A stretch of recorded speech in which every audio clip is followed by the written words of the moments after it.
Então, vamos ver como é que funciona a metodologia do nosso método da carga unitária, ok? A primeira coisa que a gente vai fazer na nossa estrutura é aplicar uma carga unitária no nosso ponto, né? E na direção que a gente quer descobrir o nosso deslocamento. A gente vai aplicar uma carga unitária porque o método é o método da carga unitária.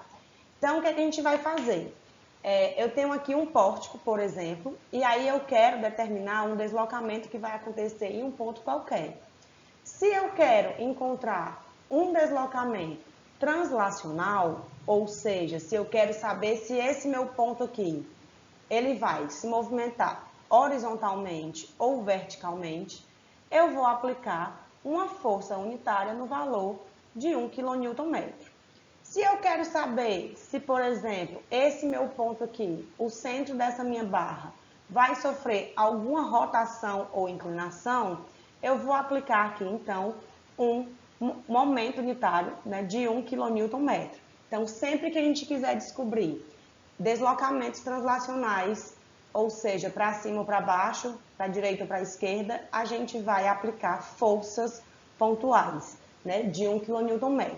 Se eu quiser saber se a minha estrutura vai rotacionar, se naquele ponto eu sofri uma rotação, eu vou aplicar um momento unitário. Então, eu vou vir aqui no ponto B, e aí se eu quero saber se houve deslocamento horizontal, eu venho aqui e aplico uma força unitária horizontal de 1 kNm. Se eu quero saber se houve um deslocamento vertical, eu vou vir aqui posteriormente e vou aplicar uma força vertical de 1 kN. Se eu quero saber se houve uma rotação em algum ponto da minha barra, eu venho aqui e aplico um momento unitário de 1 kNm.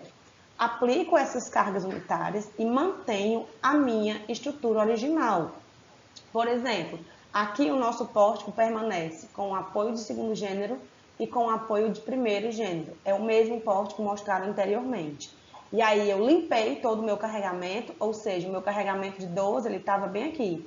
Eu fui lá e retirei todo o meu carregamento de 12 e aí coloquei apenas a minha carga unitária do deslocamento que eu quero determinar.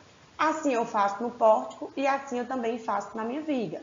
Por exemplo, eu quero determinar a inclinação que acontece bem aqui nesse ponto. Então, eu venho e aplico um momento unitário de 1 kNm.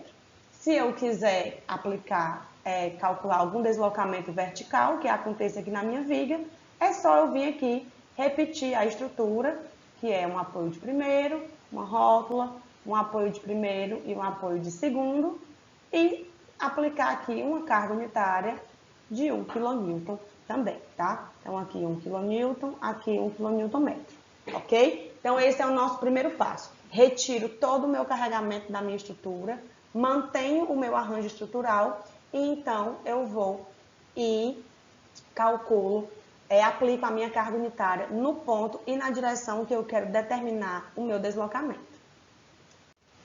O segundo passo que a gente vai fazer é calcular os efeitos, né, dos esforços do carregamento na nossa estrutura, ou seja, o efeito dos esforços internos. Que esforços internos são esses?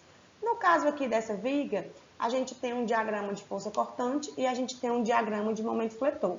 Essas estruturas, elas são isostáticas, que a gente vai trabalhar até então. Então, a gente consegue, sim, calcular todos esses diagramas com o nosso conteúdo acumulado até a MP1.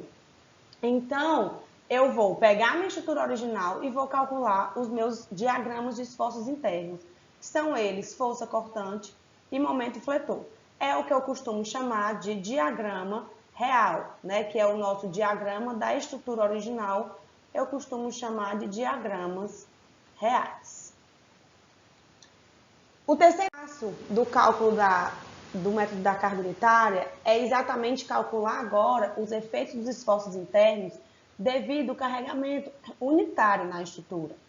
Agora, eu tenho o meu carregamento unitário aqui na minha estrutura. Então, o que é que eu vou fazer? Eu vou pegar a minha viga com a carga unitária que eu apliquei lá no meu ponto, onde eu quero descobrir o meu deslocamento vertical. Então, bem aqui nesse ponto, eu vou descobrir o meu deslocamento vertical. E aí, vou encontrar os meus diagramas, tanto de força cortante quanto de momento fletor, agora para essa configuração. Para finalizar, eu vou aplicar o princípio do trabalho virtual. O princípio do trabalho virtual, ele é um método de energia para descobrir todo e qualquer esforço que eu queira, todo e qualquer deslocamento que eu queira em uma estrutura. Então, ele é composto por... O que é que diz o princípio do trabalho virtual? Ele diz que o trabalho das forças externas atuando em um corpo vai ser igual ao trabalho das forças internas que atuam nesse mesmo corpo.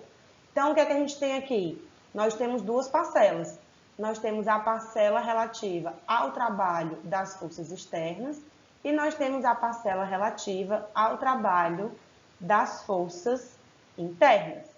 Então, o que é que essas coisas querem dizer? Então, eu tenho aqui os esforços de normal real e normal unitário. Então, daqui, esse esforço de normal, de momento fletor, de força cortante e de momento torsor, eu vou retirar dos meus diagramas reais.